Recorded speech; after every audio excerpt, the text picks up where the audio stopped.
The Oregon Territory. In plain English, the Oregon Territory was a tree-covered wilderness that stretched from the Rocky Mountains to the Pacific Ocean.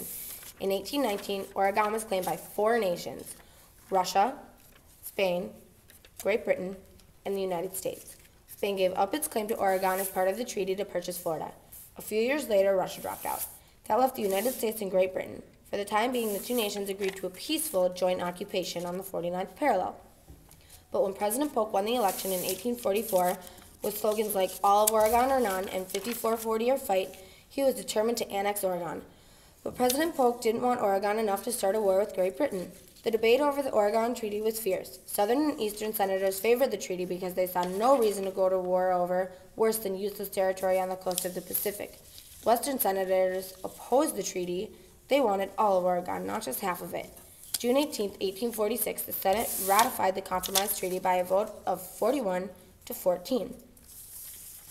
A Spanish trader named Manuel Lisa followed Lewis and Clark's expedition route and traveled west. Mountain men mostly traveled west for fur. Their routes through deserts and mountains soon became the Oregon and California trails.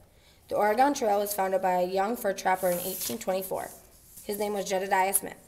He discovered a passage through the Rocky Mountains called the South Pass.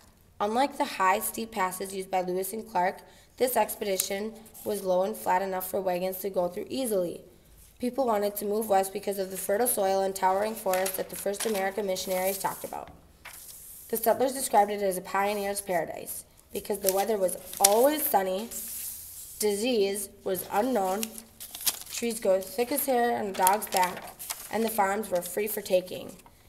In 1843, 1,000 pioneers packed their things into wagons and headed for the Oregon.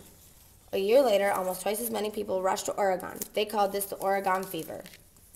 There were many challenges to the trail. Some of the challenges were you had to walk for hours in cold weather during the night. Some risks were disease, starvation, and losing supplies. The Oregon Territory became ours because President Polk believed in manifest destiny and thought that he had to expand the U.S. to the Pacific coast. It was destined to happen. The end.